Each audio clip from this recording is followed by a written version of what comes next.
Hi everyone, my name is Mahazabeen. I'm one of the doctors in Sheffield Teaching Hospitals. Um, I'm very happy to be here today, and thank you very much, Sudanese Junior Doctors Association, for having me here to talk about integrated academic teaching training program. So just to start with who I am, I am one of the neurology registrars in Sheffield Teaching Hospitals. I am currently at ST5 level. I did my MRCP in 2016 and then got the training number in 2019 in Sheffield. And recently in last year, I got the academic clinical fellowship, which I'm going to talk about today. I'm very happy to take any question. I try to prepare the talk in a way that that will give you some idea about how the pathway runs and what we can do as an international medical graduate to get into that program, etc. If there is any particular question, I'm very happy to answer if you pop it into the comment box. So let's start. So about academic pathway, or what we call is academia. So what this thing is. So basically, I try to explain it very simply. So when we come to the UK, we start doing the junior doctor's job here. We progress from foundation year to core medical training to registrar's job. And the final goal is basically to get a job as a consultant. So that's the ultimate pathway. So when you are trained and your fellow peers or the local trainees are also trained in here, then there should be something in your CV that should work as a point which is exceptional or which is something that the employer is looking for. So in NHS for the consultant jobs, there are basically 3 extra clinical things that we can do. One is the managerial role, which includes the doing the managerial role, quality improvement, mortality, morbidity, etc. You can do a managerial course like MBA and then get into that. There is another way of impressing the employer is your skills to teach the medical students or post-graduation students. So you can do a post-graduation degree in teaching and that will add on to your CV. But today we particularly will talk about the research side of the thing. So where we can concentrate on how to start research, what to do with it, and how we can take it forward. So when we think about research, it's just something that is so broad that we can't really summarize into our mind. So to just simplify the thing, so there are 2 types of research. One is public health research, where people essentially do the research work, and they may or may not be related to the clinical job. And there is another pathway, which is what they call is an integrated academic training pathway, where you do the clinical training and on top of it you can do the research. So we will be talking about that. So essentially what we need to know is how to proceed with it. So there are 2 ways of doing it. So I get a lot of questions about which one to do, what to do. So you can do your PLAB exam or membership exam. You can get GMC registration. You can get into training, and then you can do your research on the way. So that's the academic clinical fellowship pathway. But you can do the other way around as well. So you can come to the UK to do a master's or PhD in a topic or in a specialty you are interested in, and then you can do a PLAB membership and go into the training. So there is no right or wrong way. You can just pick whichever is suitable for you. So you can do your research first and then go into clinical training, or you can do the clinical training and in the middle or at a suitable time you can get into research. So I will tell you what I exactly did, and then that might be easier for you to understand how things run. And then it's not that difficult that we usually think, or in the very beginning I used to think. So I started my clinical practice in 2013 in Bangladesh, and I completed my MRCP in 2016. I came to UK in 2017, started working in Leicester Royal Infirmary as an acute medical reg. So the initial few months, you can appreciate that it's very intense to cope into the system of NHS when you come from outside. So it took me a good 3-4 months to actually understand the whole system. And at that time, my whole idea is to get into a training program, whichever is available. And then I was, to be honest, I was not really thinking about doing neurology, although I had experience of doing neurology back home. So what I did is, I was told that you have to do teaching, you have to do audits, quality improvement, and if you have bits and pieces of research, that's all. That's very good for your CV. So that's why I thought that I have to start from somewhere. So research was not in my mind. In my mind, it was always how to get into the specialty training. So what I did is, there is a very interesting case in my acute medicine ward. So there is a lady with cellulitis, which was later diagnosed an epic suburban induced cellulitis. So I thought that it might be something interesting to write up. So I went to my acute medicine consultant and say that I'm interested in writing up. Do you think it's something that will be interesting? So that's the first stepping block for me. So I was so apprehensive that whether I should go or not, it might not be a very interesting case, etc. And then I made the move, and then he really appreciated it and said that, yeah, of course you can write about it, read about it. And then he came up with a plan that, do you know whether there is a lady conference? And then we found out that there is a conference to present a case series or case report in Society of Acute Medicine conference. So we googled the deadline and find out that that's the next evening. So it was 14th, and then I had to submit it by 6 o'clock at 15th. So I thought, okay, it might not be the best, but there's no harm in trying. So I spent the whole night and then summarized the abstract thing of a couple of cases and submitted it in that conference. And then I left it. I thought that it might not be a very interesting one, or might not be very exciting one, or it might not be very well written. So after a month, they said that they accepted my abstract, and I was invited to present 2 posters for both of the abstracts. So that was really the first stepping block for me. And then I won a prize from one of those posters. So epic suburban induced cellulitis it was a rare case, and I won a poster prize there in a national conference.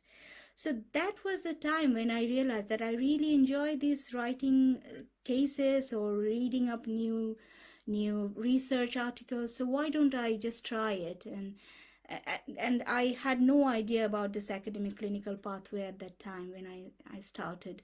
So in that year, I probably wrote up 11 posters, presented in different places.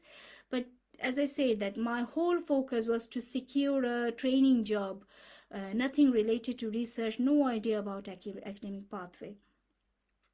So after in 2018, I did the acute medicine and neurology interview, and luckily I got a job as a trainee in the training program in 2019 in Sheffield. So by that time, I had one case series that was written back home, and then 11 posters, which included case series and quality improvement, etc.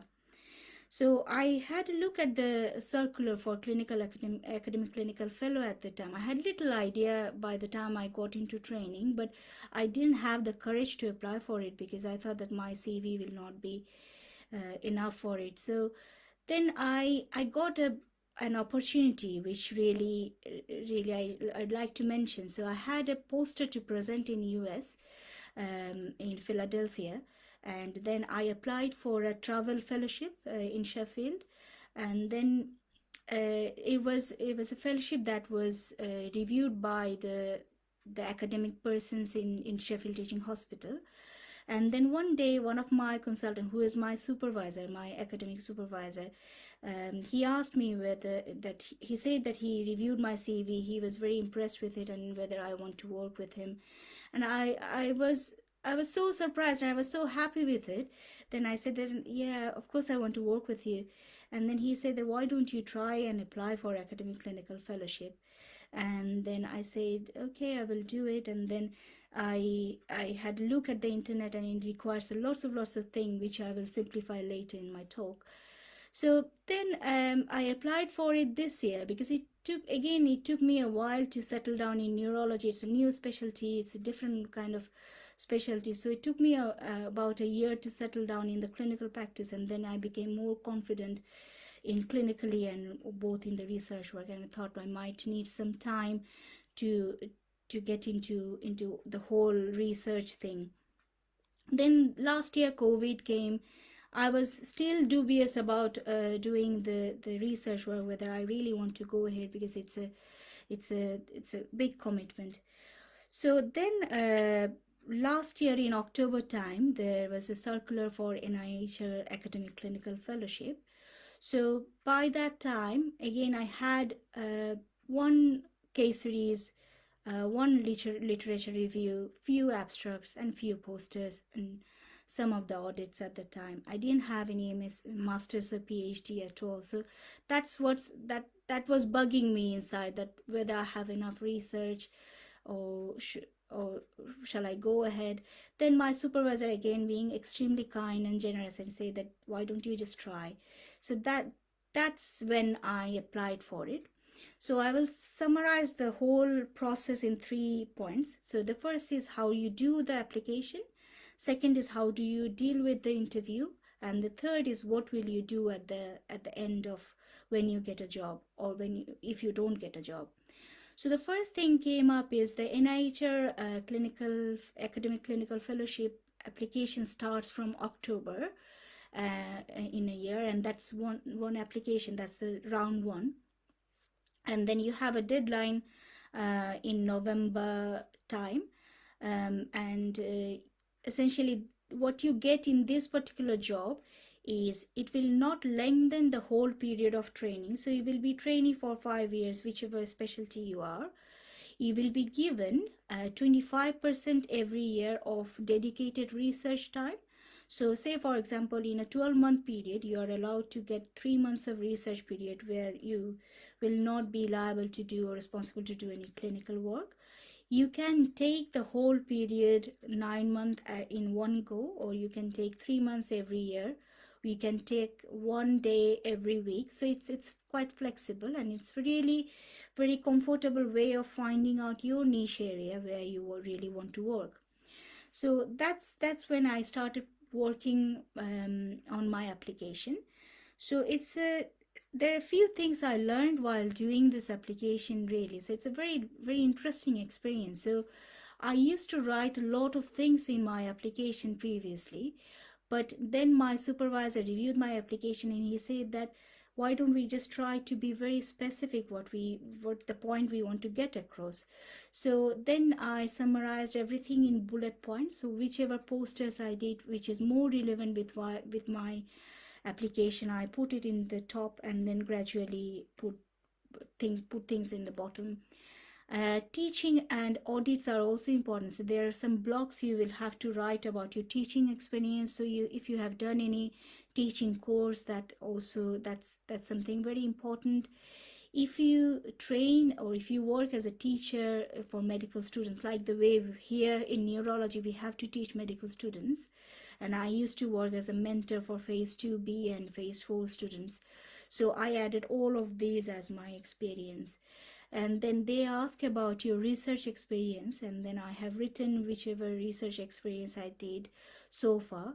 I was doing a Cochrane review, so I put, because that's important, that sounds good, so I put it in the top, and then later on I put something I did in my medical school at the bottom. So you need to prioritize which one you are going to put in the top and which one you are going to put in the bottom.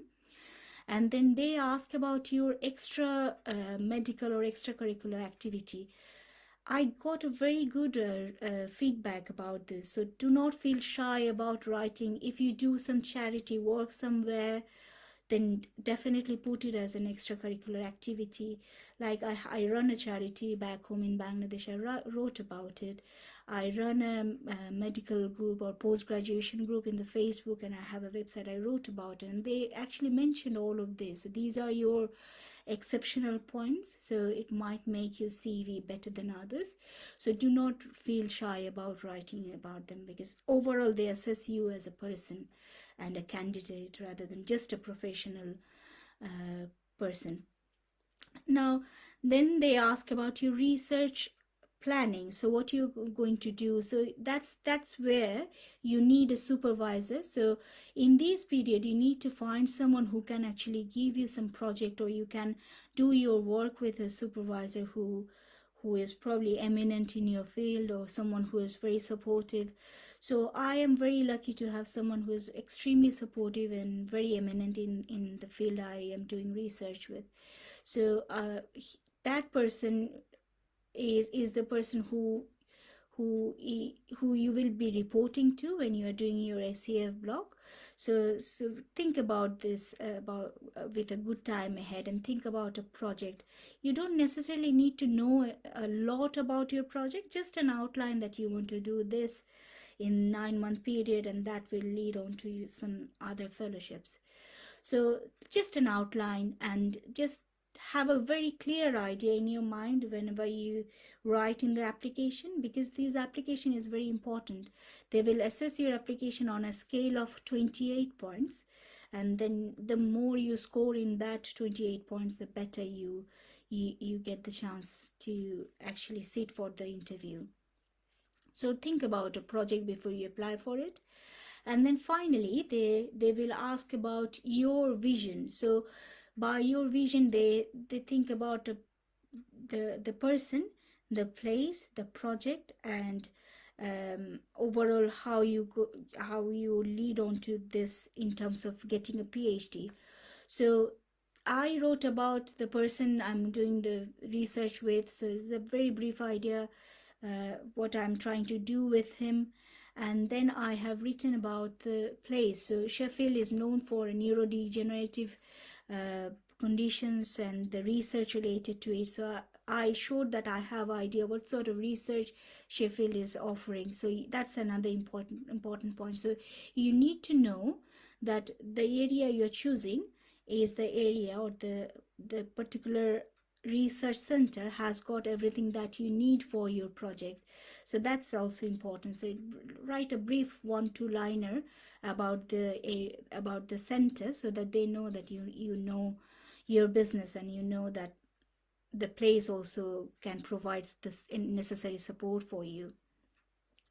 And then finally, these are the overall points, but the whole thing depends on how you write the application, because they will assess your writing skill as your communication skill as well.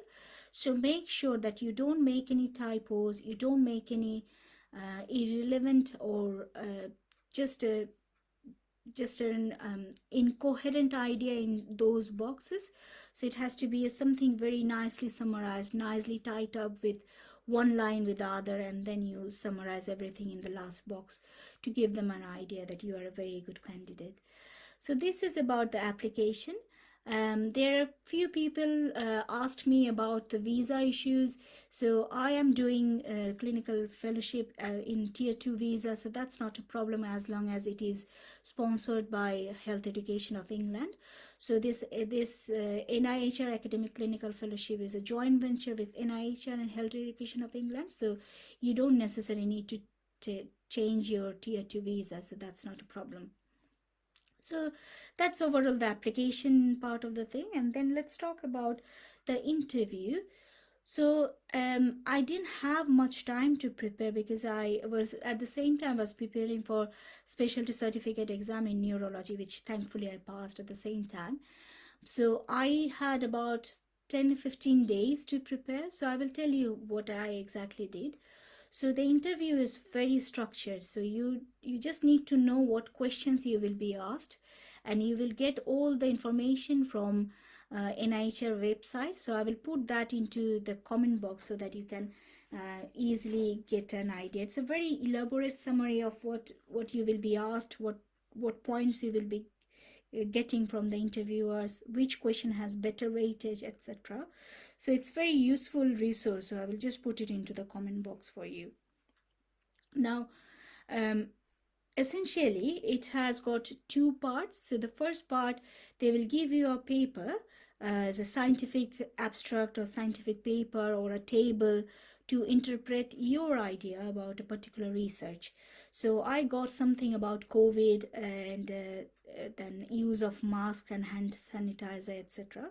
So there were some plots and charts I had to summarize and then present it to the lay audience and the scientific audience. So there will be two interviewer who will be professors or the clinical lead, academic leads from different specialties, and there will be a person who is a lay audience who might be an admin person or might be someone from who is essentially who's not a doctor. So you need to summarize the lay audience abstract, very simple words. They say that you have to say those words which will be understandable for a 8th standard school boy or girl. So make it very simple, no complex sentences, just easy plain language, and then prepare like a structure for it when you write about, when you think about lay summary. And I just summarized in probably 7-8 sentences, just to keep things simple, because the more you add, the complex things get, and then the chances of you getting less marks come up. And then for the scientific summary, I made a summary where I briefly gave them an abstract, and then I criticized the paper with the positive points, and then I also mentioned that what could have been done better, or what could have been written in a better way, or better statistical way. How did I learn it? I am very honest with you, I only learned it just before the interview. There are thousands of video where you can learn about critical appraisal. If you put that into YouTube video, and then it's very easy, and they summarize. It's very nice way. There are some Cochrane videos in there where you can learn things from. So it's a very useful resource. Whenever I struggle, I just YouTube everything, and then they solve my problem. So that's the critical appraisal part, and then the core interview. So as I say, that there are 5-6 questions which are already set up in the NIHR website. You need to really prepare well for those.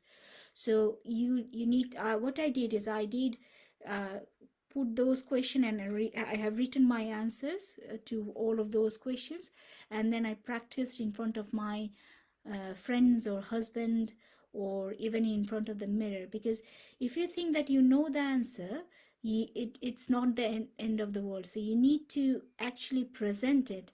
So that's why someone who is with you, who understand and can criticize you, it's better to present in front of them, because otherwise the things will be in your head, but you will not be able to answer them in front of in a high pressure situation like this. So practice very well. So the question they ask essentially are, they want to know about yourself. And again, I want to add my supervisor's tips. So he says that the attention span for interviewer are not very long. So you have to get your point across very quickly. So if you have won any prize, just get that information across as soon as you can.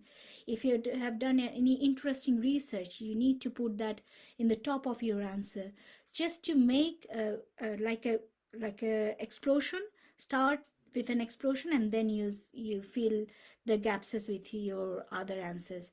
So when they asked about my career, so I started with a line which kind of like an introductory line, which will keep them engaged for whatever I was saying in the next few sentences. And then I summarized everything, what I did in audit, research, teaching, papers, publication, extra academic achievement like charity or etc., and then summarize that what I'm trying to do. So my expectation to take it to a PhD fellowship. So I also mentioned it at the end of what I wanted to do. So that's how I did it. But there you might be able to write your way better than I did. So definitely try to get your message to the point, very simple and summarized, and very short words, not lengthy 10-15 sentences, very simple and to the point answers. The next thing that they asked is about the project. So I I was very lucky enough because I already had a good project in my mind. I had supervisor who helped me with this. So definitely try to set up a project before you plan for your ACF application, because that's something that you need to sell into the interview board. So I had a very interesting topic called microbiome study in motor neuron disease, MND. So I read almost all the papers around this particular project, so that I know things by heart, and then if anyone asks me any question, I will be able to answer. So I again summarized it in a way that what I'm planning to do, what is this project going to achieve, what is the benefits of this project in the long run in the research perspective, because that's what they want to hear, that what you're planning is whether it's worth doing anything. And then finally I have written that this is my time scale. So I will do 3 months this, 3 months this, 3 months this, and then I will lead on to a PhD. This is what they want to hear. So they want to spend their money to someone who will lead on to a PhD or a fellowship or carry on with the research. Then they asked about my publications, my research. They wanted me to tell a summary of a research paper or article that I have read recently, and then I picked an interesting paper about optogenetics in memory. So you can find anything, but it does not have to be directly related to your topic as well or to your specialty. It can be anything very interesting or buzzing in the research world. And finally, they asked me a very interesting question, that because you have to balance a clinical career and the academic career, so how will you do that? So I explained to them with my examples that how I was juggling my clinical career, academic application, SCE exam, 2 posters, and a lot of other things. And I was honest. I said that I made a Gantt chart. So this is how I did it, and I'm sure that I will be able to pursue a career where I can balance my clinical aspects and academic aspects. There are few important points I want to highlight. In this interview, they are looking for someone who is interested and enthusiastic. So when I got my feedback, as I said, that I was worried that I don't have master's and PhD, and it's a very competitive interview, because you're not only competing against neurologists for your own specialty. It's a cross specialty application, so there will be another specialty uh, fighting for the same post. So I was fighting against neurologists and the gynae and obstetrician for the same job. So it's very competitive.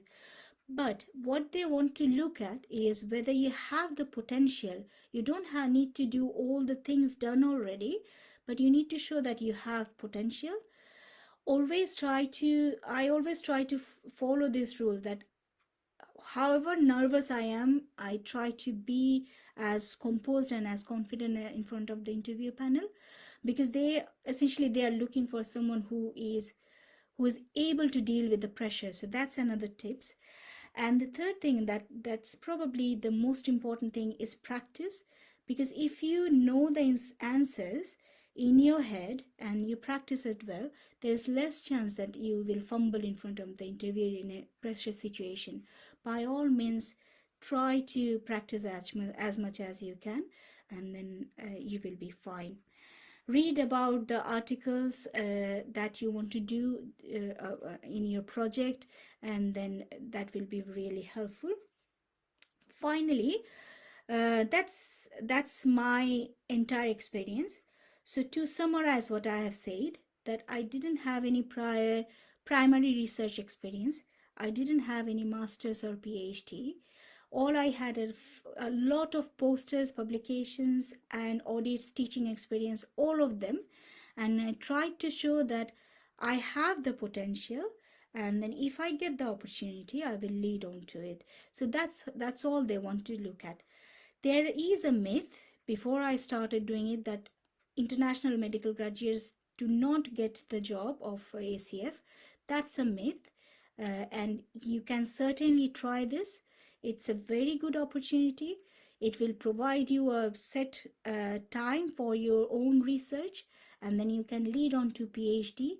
It's very prestigious when you want to apply for PhD fellowships. If you are an NIHR academic clinical fellow, it will boost your CV automatically in your PhD fellowship. So by all means, try this. You will need a period of 1 to 2 years before you think about applying for this, and a very good supervisor. So pick your supervisor carefully, and essentially someone who is supportive, who will help with your application, with your projects, etc.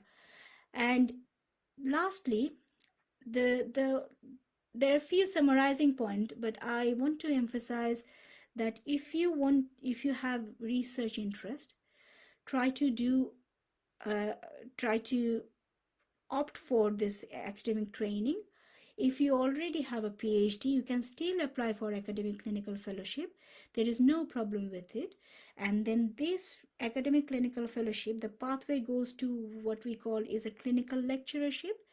You will be a registrar, and then you will have 50% of your time as a researcher and 50% of your time as a clinician or a registrar when you apply for a clinical lecturer job. And then the next step is senior clinical lecturer. When you become a consultant and you have a PhD, you have more experience. So that's the next block. And finally, you go into the pathway of becoming clinical scientist. So like reader or professor, etc. So it's a very good pathway. It essentially gives you kind of a breathing space from your very busy clinical job. So you can do the clinical part and research part and still enjoy a very nice and happy life. And it's something that I always feel that more rewarding than just doing the clinical block. Essentially, you don't need to do that. If you are not interested in research, it will not hamper you. But if you are interested in research, by all means, try to pursue this pathway. It's really something that NHS is looking for, and there is no barrier for the visa kind of side of the thing, for IMG or like our background and etc. So nothing really matter if you are a good candidate and someone who can come across as an enthusiastic and promising doctor. That's pretty much from my side. I will put some resource in the comments so that you can have a look at them. I run a group called Plan Your Post Graduation. I will put a link to that as well. If you want to have any question, or if you want to discuss anything, you're more than welcome to join the group. It is basically for the international medical graduates. I started it for the Bangladeshi doctors, but now it's we have doctors from all over the world, and we have 13,000 members in there. So if you're interested, you can join the group and ask any question, and me and my peers will be more than happy to answer your questions. That's it. So I always follow 3 rules. One is try anything. There is no harm of doing or trying things. So I have been lucky. I'm sure if you try, you will get there. And number 2 is procrastination. We all are procrastinators, but when you take or when you decide about something, do not procrastinate. Go ahead. There are more things to do than what we think there are. And finally, I do not like people who say that you are this, so you will not be able to pursue this. But I always try whichever I want to try. So never listen to the naysayers. So if you want to try something, you definitely have the potential and you will be able to do that. So that's from my side. It's lovely talking to you, and thanks for giving me the opportunity to talk about ACF and all this stuff, and more than happy to join next time. I want to conclude my talk by thanking Sudanese Junior Doctor Association, not only for giving me the opportunity, but also for the neurology ST3 write-up that I read when I was preparing for my interview in 2018. So that was really helpful. Thanks, guys. You are doing a fantastic job. Thank you very much.